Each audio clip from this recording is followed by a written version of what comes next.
Ladies and gentlemen, welcome to the last session of the Introduction to Programming.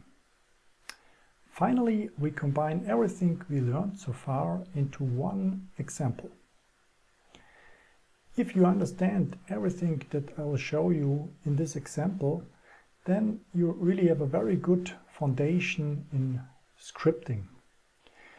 If you understand how the parts of this code work with each other and how all the commands that are used there work, then you really have understood the most important principles of scripting, programming, and you're able to write your own script, especially to look for additional concepts, to integrate them, so to become more creative with working with these basic scripts that I provide you, and to realize your own ideas in your own program.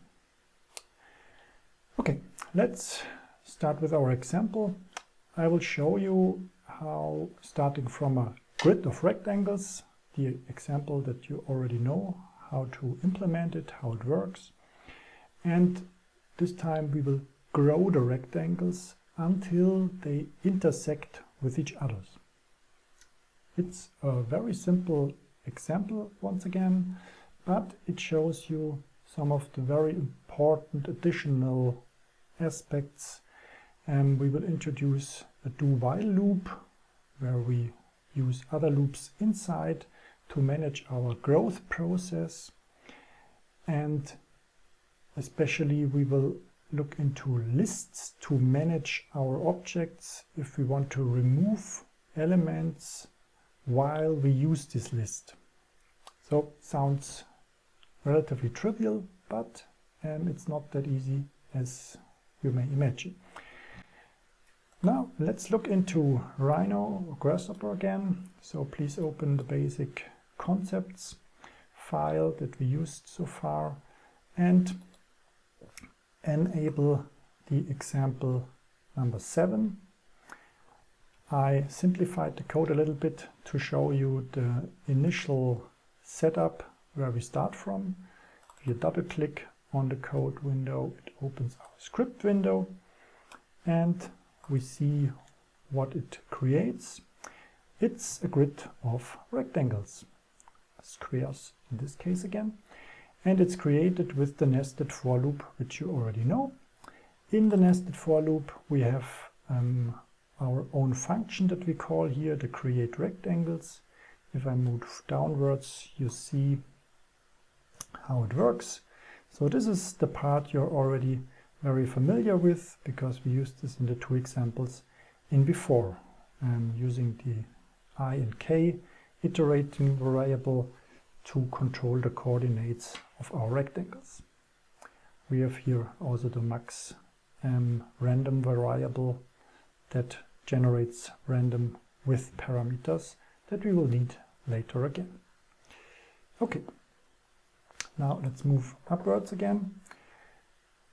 So far we end our code with the output to the object A, to the output variable, that's our object A, and we return the collected rectangles. In this case they are not converted to a surface or not extruded, therefore we only see the outline of the rectangle. But that's not what we are interested in, therefore we deactivate this part and we activate the rest, which should be active in your case already. So I removed the comment block. Now let's look into the beginning. This part we will look into later, what this means. We start right away from this counter and the max iteration, so that's a kind of a security setting, because we use a do-while loop, and for ending the do-while loop, I scroll down, we have here a condition that, especially this one, this is the list where we store our rectangles that should be grown, and it always could be that there is a mistake in our code where we, for example, we shrink the rectangles or we forget to grow them, to scale them up. then maybe this condition may never be met, that this list will be empty, and our loop will repeat forever. And therefore we introduced here this kind of second condition, which has to be true as well.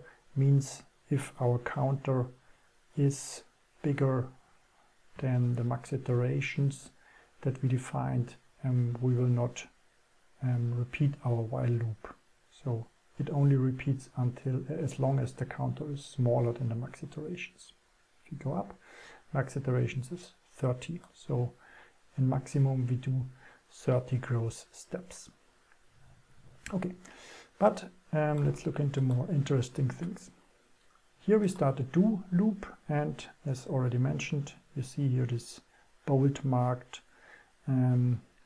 curly bracket until the while condition.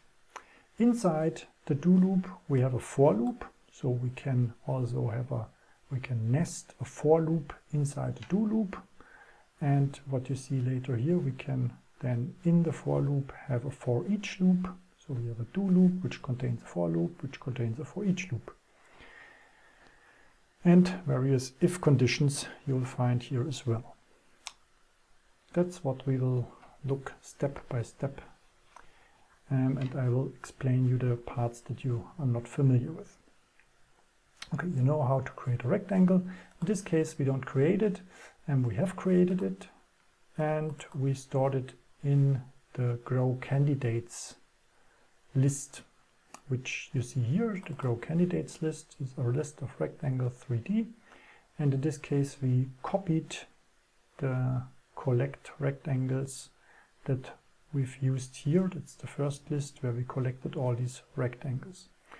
What you can see, if you initialize a list with another list in this parenthesis, then it is copied into the list that you generate or that you create here. And we have two empty lists to remove rectangles, and a list of rectangles that have been grown. What we do here is we iterate to our grow candidates list. So these are the rectangles that shall be grown for one iteration, for one step. Therefore we take one rectangle out of the list and we copy it, because we want to grow it and we want to test if it intersects after it has been grown. If it doesn't intersect with a neighboring rectangle, then it's fine, then we continue to grow it. If it intersects, then we will stop the growth, so we will not use the copied rectangle for the next iteration. In order to see better the differences, so that we don't have squares that grow until they intersect with each other, so to make it a little bit more diverse, I introduced here a bigger random value for our rectangles. So we start with really rectangles that have different sizes. Okay, the copied rectangle, so here it's a little bit complicated. First of all, we use a new data type. GH means it comes from the Grasshopper namespace. Basically we create a new Grasshopper rectangle and we use our rectangle from Rhino. So rectangle 3D is from the geometry namespace from Rhino, and create a Grasshopper rectangle out of it, which is basically the same, with, in our case, the difference that it has the possibility to copy itself easily.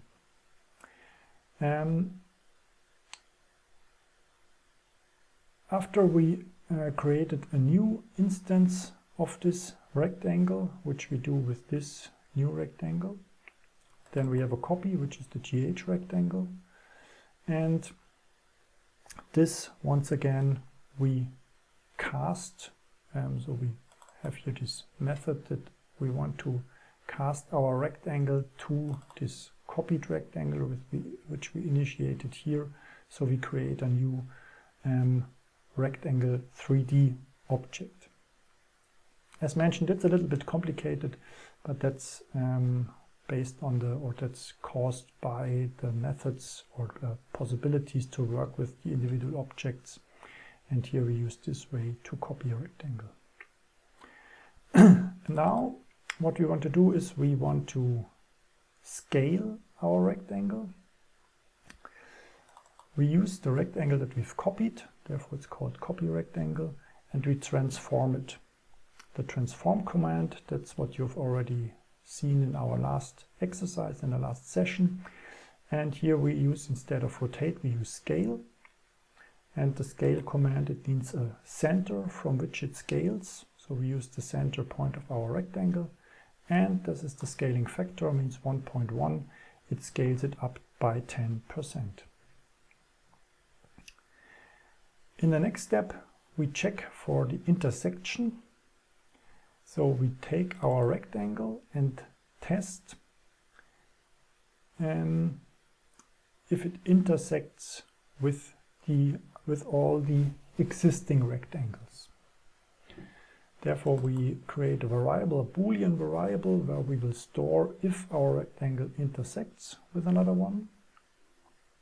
And in the for each loop, we take out a current rectangle that we compare or we test for intersection with the rectangle that we have grown.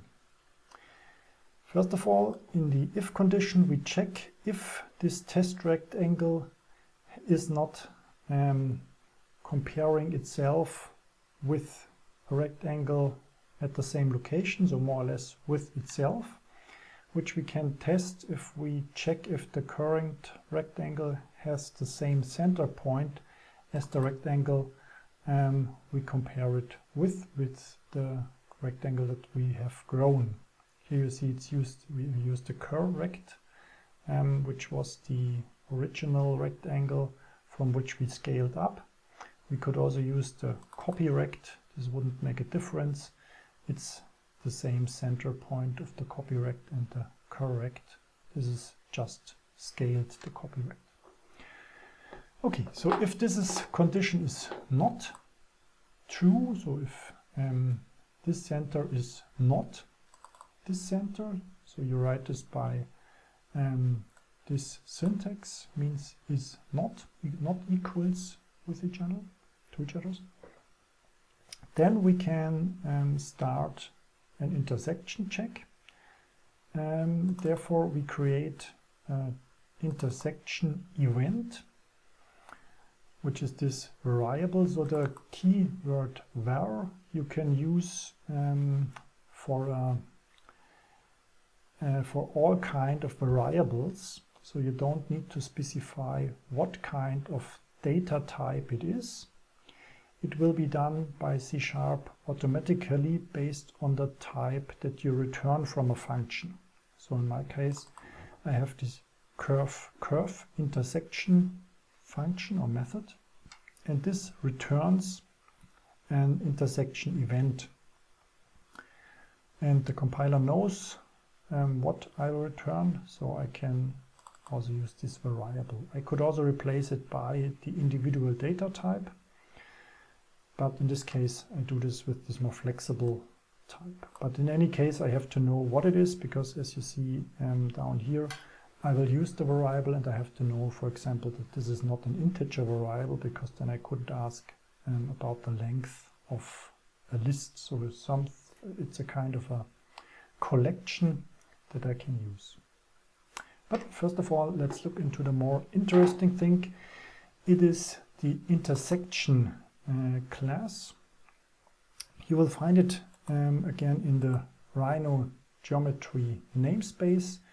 Here you see there is the Rhino geometry intersect namespace. Here you find different classes of this intersect. We are interested in the intersection. Once again, you see the description provides a static method for the computation of intersections, projections, sections, and similar. We want to do a curve intersection because our rectangles are curves and we want to see how they intersect. So here we have the curve, and we have a description that we need the first curve and the second curve, curve A, curve B, and a tolerance value and another tolerance value for the overlap. That's it. As mentioned, this namespace, the Rhino Geometry namespace and the Rhino Common API, that's the source for the description of objects. If you want to make your own experiments, please have a look at these namespace, at the methods. Also, if you Google something, then you may find hints which kind of data types, which kind of commands you should use. And in this namespace library, you can find the details to understand how it works. Okay, as we've seen, we need for our command our first curve, so that's our curve test rectangle. We have to increase the script window. This is what we take out from our for each loop. So this is these are all the rectangles against which we compare our rectangle, and then we have the current rectangle. We start with the bottom left one that we use to compare it with all the other rectangles. Here you see we convert the rectangle to a NURBS curve, which is a method of the rectangle itself. It can convert itself to a NURBS curve because the curve intersection only takes curves. And these are then the two tolerance values that we don't need to look into it. As mentioned, the events, that's what we will get back from our intersection method. Here you see it's the curve intersections, that's the return value. And if we look into it, we see it has a count value, means it records the type of intersection it finds, because two curves can have many intersections, so they can have points where they connect with each other, they can have lines that touch each other, or they can have intersecting areas. And we will find the type of intersections in the intersection events. So here, if it's overlapping, if it's a point, and different kind of intersection events that you can find here. And you can ask also your events what kind of event you find here. In our case, we are not interested what kind of event we have. We are only interested if there was an intersection event. This means the rectangles at least touch each other in one point. And then we define our internally defined intersect variable as true that we have defined somewhere in before. Where is it? I don't see it now here. And before we started our loop, we said, now let's see if there is any of these rectangles in the list that intersects with our current rectangle. This one. Or then the copy rectangle which we used here, that's the scaled one. Maybe not to confuse ourselves, we should write here copy as well. Okay. As mentioned, we test all the other rectangles. So we consider this one. This is the first copy rect or current rectangle, and then we check it against all the other rectangles. This is done in the for each loop. And after the for each loop, we know if this rectangle intersects with one of the others. And then we can say if it intersects, then we can print that we found an intersection. And we store it in a list to remember that we should take out this rectangle from the candidates that shall be grown in the next iteration. Because we cannot directly remove this from our grow candidates, because we are inside the for loop. So you see, you cannot remove an element from a list that you use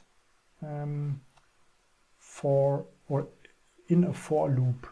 So here you see you take out individual elements from this list, so you cannot change this list as long as it is in this for loop.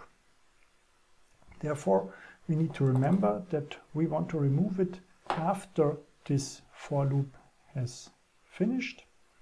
This is what we do with this list. We remember the elements that we want to delete later from the list of candidates that can be grown.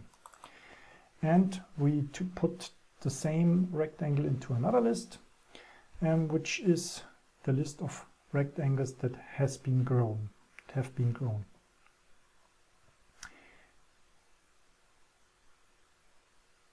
Right, and if we don't find an intersection, so the rectangle that have been grown means we stop the growth, and that's the rectangles that reach their final size.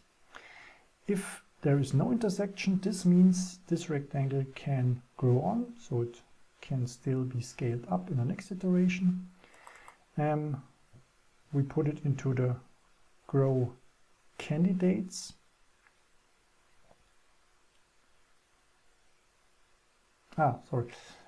We override the grow candidates rectangle so we took it out here, and now we know that this rectangle that we have taken out of this list and we scaled it, there was no intersection, so we write back the grown rectangle into the grow candidates list.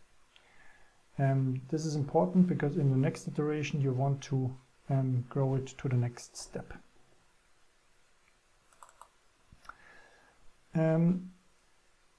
And again here the collect rectangles, which is the collection of all rectangles. Doesn't matter if they still can grow or if they stopped growing. Here we also need to override the current rectangle that have been grown at a position that we've stored here with this original ID, orig ID. And this is this line of code, because it's not that obvious which position in the list of the collect of all rectangles our current rectangle has. Therefore, we use this index of. This tells us if we have a list and we want to know at which index a certain element is, then index of returns the first position of a list where the compiler finds this element. And then we store this ID here. And this is used to override it in the original list, because we need to store the grown rectangle also in the collection of all rectangles, because we want to use this in the next iteration to compare the rectangles that can still grow with the already grown rectangles, also if they've stopped growing. Okay, now we are at the end. So we do this for all our rectangles. That's the for loop.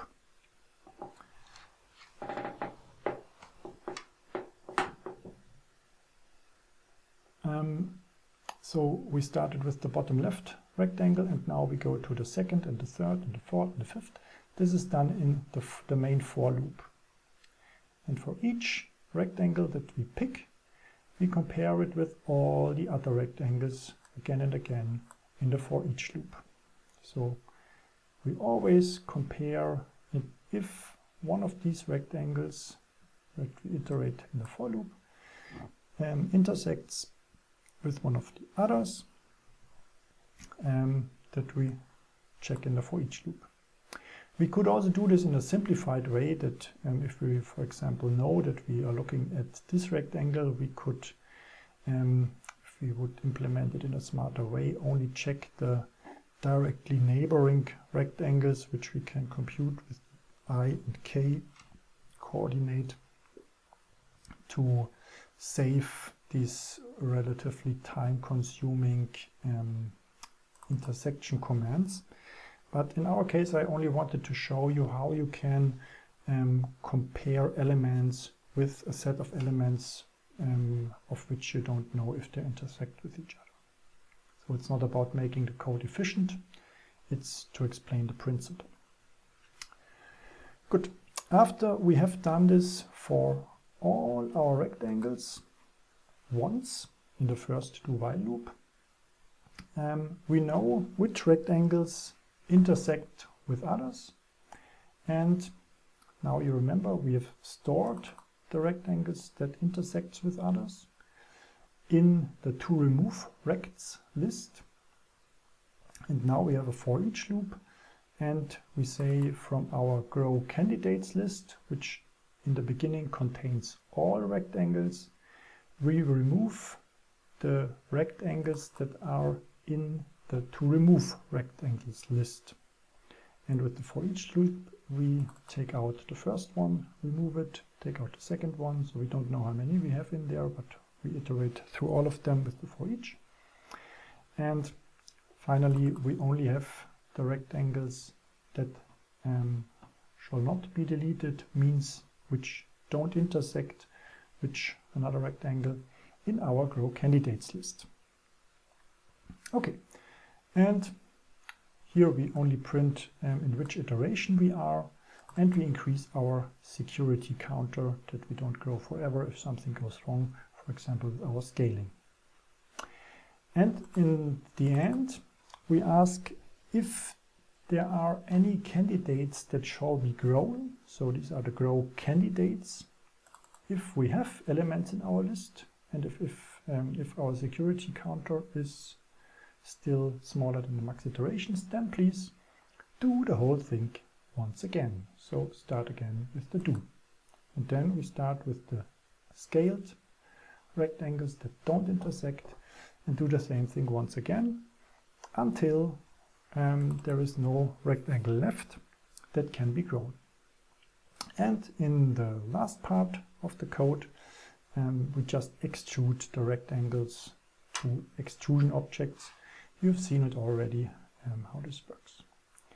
Okay, now I've changed the MaxRandom value, so I create randomly sized elements, and I run the code. I forgot to activate the output in the end.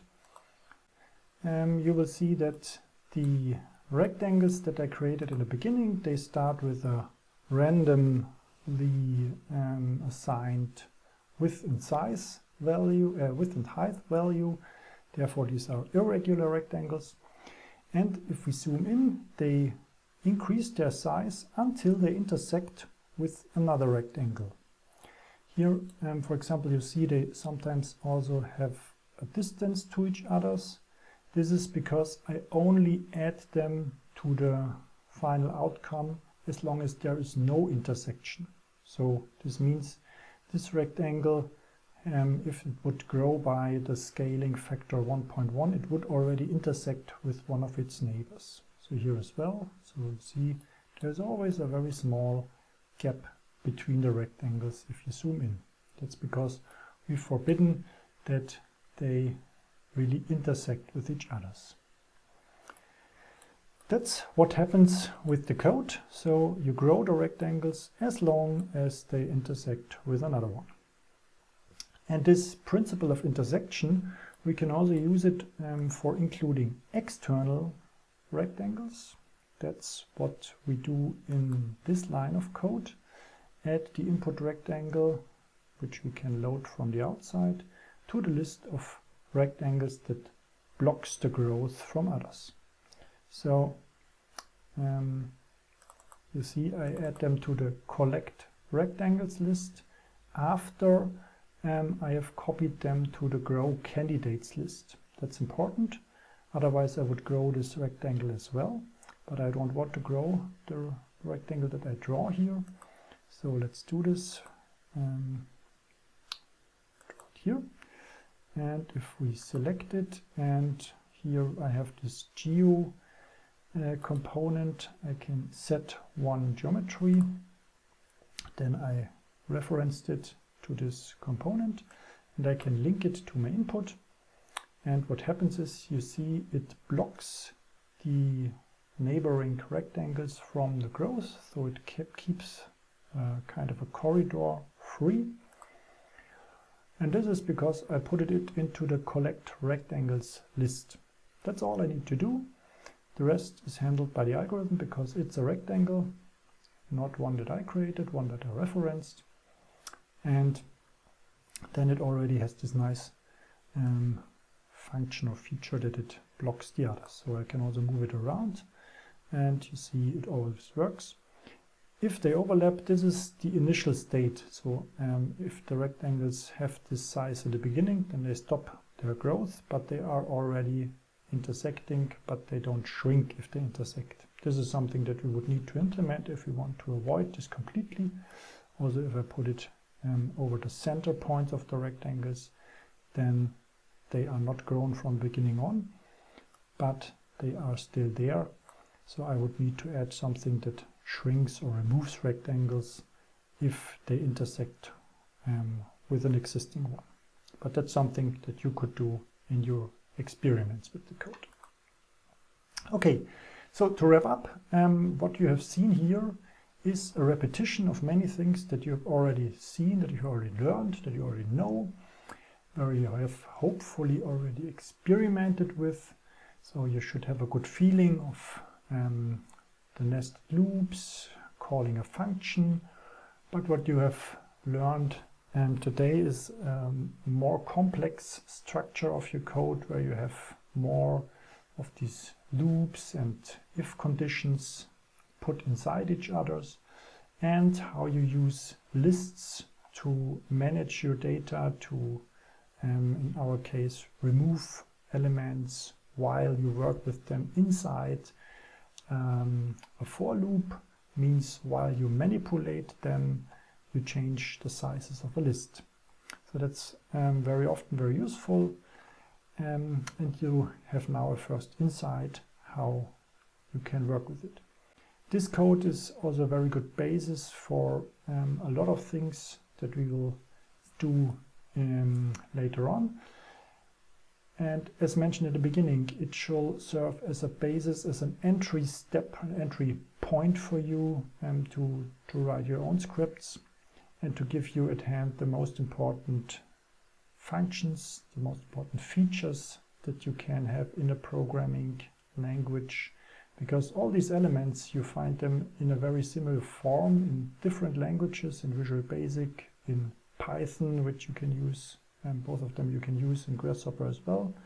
Only the syntax will change a little bit, and sometimes special functions are added or removed, but in the end it's always the same logic, only the syntax is different. So the idea is that you use this kind of thinking in programming code as a method to solve your problems. So therefore, programming, scripting can be considered as a way of thinking, as a way of problem solving. And that's what I want to motivate you with this introduction to programming. As always, I hope you take this example that I provide you and experiment with it, because that's really the only way to learn how to use this in a creative way, how to make this to your language for your design. So I hope you enjoy starting from here your own programming explorations. Good luck with it.